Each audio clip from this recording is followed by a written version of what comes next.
2024년 8월 11일 렉셔너리 두 번째 해 오순절 이후 15번째 주일.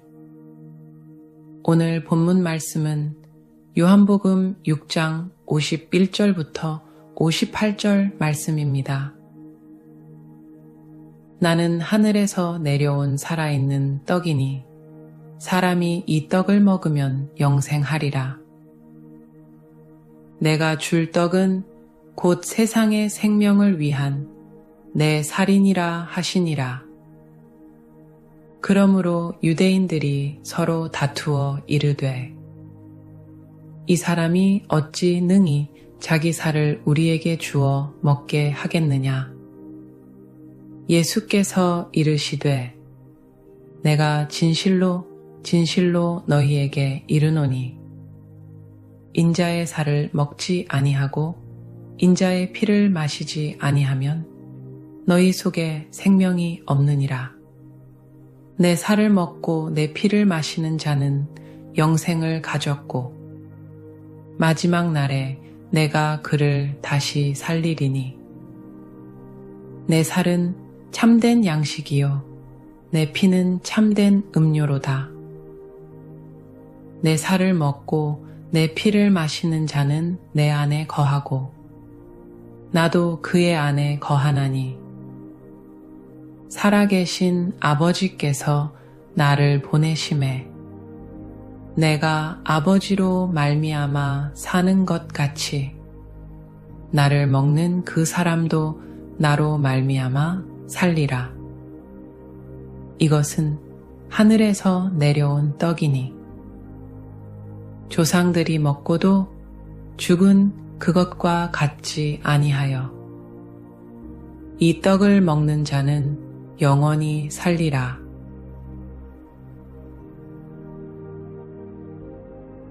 오늘 성경 본문은 계속해서 예수님이 생명의 떡이라는 것을 다루고 있습니다. 오늘 이야기의 배경은 이제 예수님이 3년간의 공적인 사역이 거의 끝나가는 때입니다. 그동안 많은 기적을 행하시며 천국의 복음을 선포하며 많은 사람들이 예수님을 따랐습니다. 예수님이 피곤해서 한적한 곳에 갈 때도 수많은 군중들이 미리 가서 진을 치고 예수님을 기다렸습니다. 그러나 지난 3년간 예수님은 사람들로 하여금 자신이 행하신 기적에 대해 쉬쉬하라고 하셨습니다. 왜냐하면 아직 때가 아니었으니까요. 그런데 이제부터는 모든 사람들이 볼 수 있도록 공공장소에서 기적을 행하십니다. 예수님의 공생애가 거의 마지막 부분에 이르고 있는 것입니다. 그리고 예수님이 정면으로 바리새인들과 서기관들을 도발하십니다. 민족의 지도자라고 자처하는 그들이 하나님 말씀보다는 자기들의 전에 내려오는 율법을 가지고 사람들을 얽매이고 있다는 것을 신랄하게 비판을 하십니다. 그래서 바리새인들은 예수님을 경계하기 시작했습니다. 자기들이 지금 누리고 있는 특권에 도전하고 있는 예수님을 그리 고운 눈으로 볼 수는 없었습니다. 물론 그 중에는 니고데모 같이 예수님을 밤중에 찾아오는 사람도 있었지만 대부분의 바리새인들은 이제 어떻게 하면 이 예수라는 사람을 잡아넣을까 궁리를 하기 시작했습니다. 이제부터는 예수님이 사람들을 추리기 시작하십니다. 씨를 많이 뿌려 놓았다가 추수할 때가 된 것입니다. 쭉정이는 날려버리고 알곡을 모아들일 때입니다. 그래서 자기를 따라다니던 사람들에게도 어려운 말씀을 하십니다. 기적을 통해서 수많은 사람들을 먹이시는 것을 보고 병자를 고치시는 것을 보았기 때문에 따라다녔는데 이제 어려운 말씀을 하심으로 많은 사람들이 떠나갑니다. 오늘 예수님이 하시는 말씀은 사람들이 이해하기 어려운 말씀입니다. 내가 하늘에서 내려온 떡이다. 누구든지 이 떡을 먹는 사람은 영원히 살 것이다. 떡이라는 것은 사람이 살기 위해서 꼭 필요한 의식 중의 하나입니다. 그러나 예수님은 그저 육신을 유지하기 위한 떡의 개념에서 영원한 삶을 위해서 필요한 떡, 즉 예수님으로 발전시키십니다. 나에게 오는 자는 다시는 배고프지 않을 것이고 나를 믿는 자는 영원히 목마르지 않을 것이다. 그래서 사람들이 물었습니다. 그런 떡이 있나요? 그런 떡은 어떻게 얻을 수 있습니까? 예수님이 말씀하십니다. 나를 믿으면 그런 떡을 얻을 수 있다. 내가 줄 떡은 곧 세상을 살리기 위한 내 살이니라. 물론 2000년이 지나 성경책을 읽는 우리는 예수님이 무슨 말씀을 하시는 것인지 대강 감이 잡힙니다. 세상을 살리기 위해서 자신을 내어주셔서 채찍질을 당하면서 살점이 떨어져 나갔습니다. 그리고 십자가에서 돌아가셨습니다.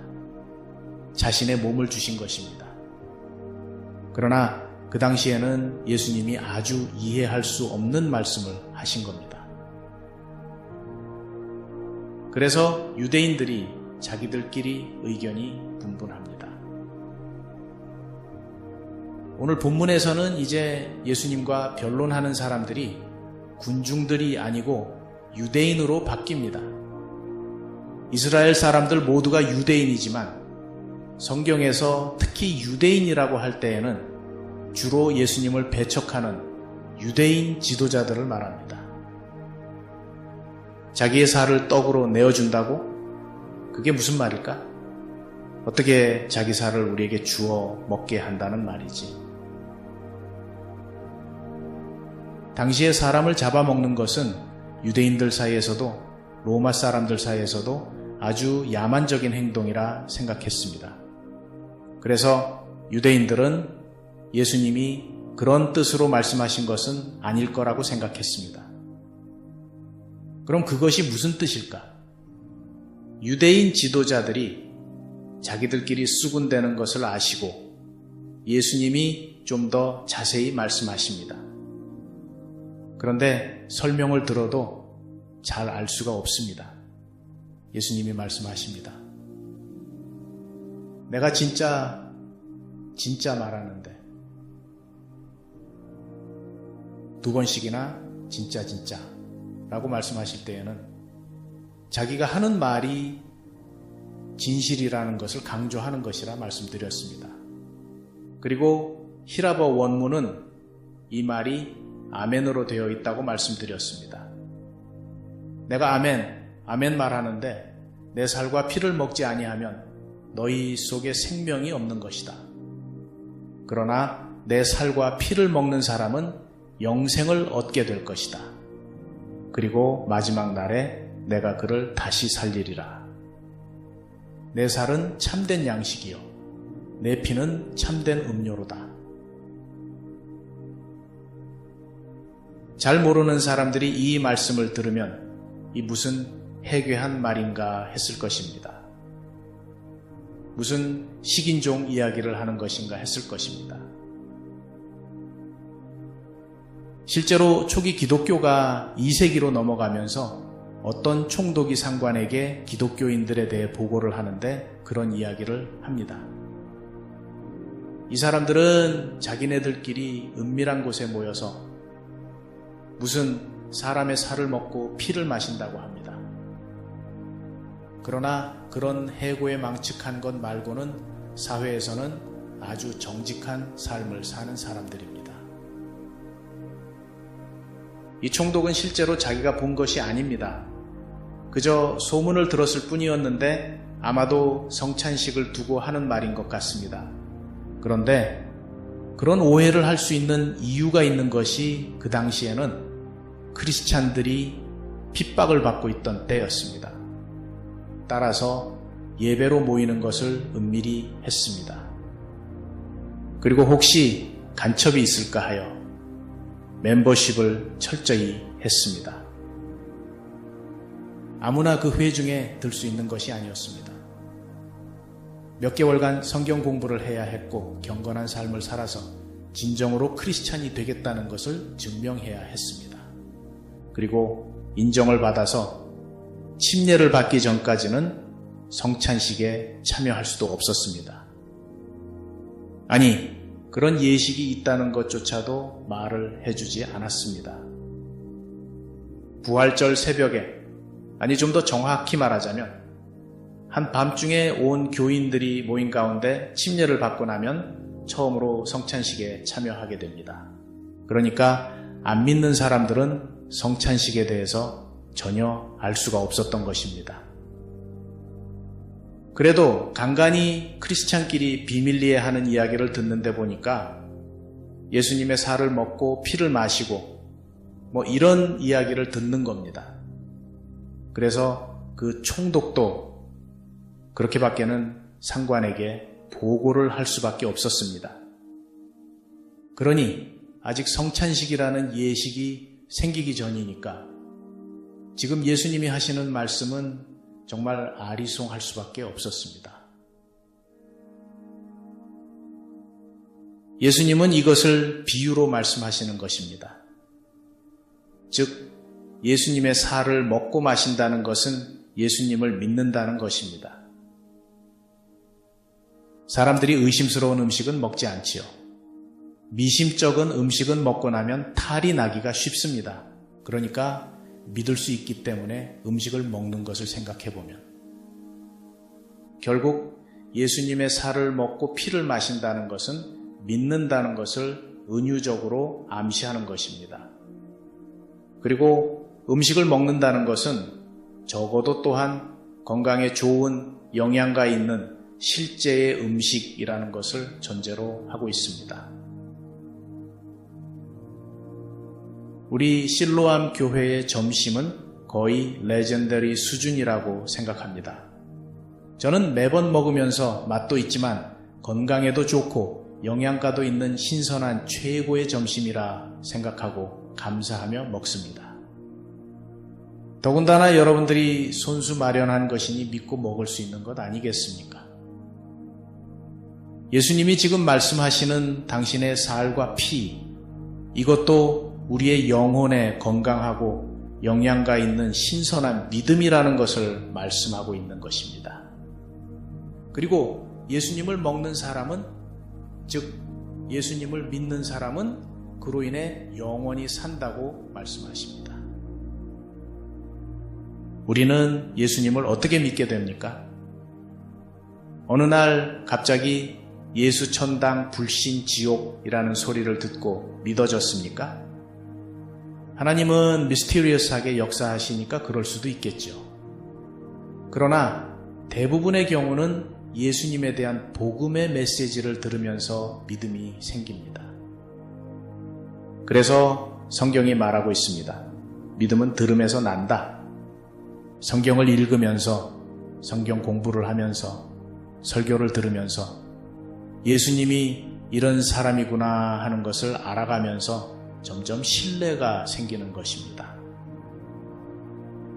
아무런 사전 지식이 없이 어느 날 누가 예수 믿으세요? 그랬다고 예수님이 믿어집니까? 그건 아니잖아요. 우선은 예수님이 누군지 알아야 믿든지 말든지 할 것 아니겠습니까? 그런데 교회가 아니면은 그 누가 예수님에 대해서 복음의 메시지를 전하겠습니까? 교회를 제외한 그 어떤 기관이나 사회단체가 복음의 메시지를 전하겠습니까? 그래서 교회가 세상의 희망이라고 하는 것입니다. 요즘 교회를 보는 눈들이 그다지 좋지는 않습니다. 왜 그렇게 되었는지 때로는 하나님 앞에 죄송한 마음이 듭니다. 하나님 강권으로 얼마든지 하실 수 있었지만 우리 믿는 자들을 통해서 하나님의 나라를 이루겠다고 고집하시는 것, 그것 이상 큰 갬블이 없습니다. 인간성이 뻔한데 어떻게 사람을 믿습니까? 그런데 그 엄청난 사역을 저희에게 맡겨주신 것입니다. 그런데 우리는 교회를 이 지경으로 만들어 놓았습니다. 저는 이에 대해 연대 책임을 느낍니다. 그래서 다른 교회는 그 교회가 책임질 것이고, 적어도 실로암 교회는 세상의 희망이 되는 교회가 되기를 바랍니다. 저는 그런 꿈을 꿉니다. 성령님이 오시면 그 나라에 대한 꿈을 꾸게 하신다고 우리는 노래합니다. 저에게는 그 꿈이 있습니다. 지금은 눈에 보이지 않지만 저의 마음의 눈에는 그런 실로암 교회가 보입니다. 여기에 저는 여러분과 함께 그런 교회를 만들어 가기를 바라는 것입니다. 기도하겠습니다.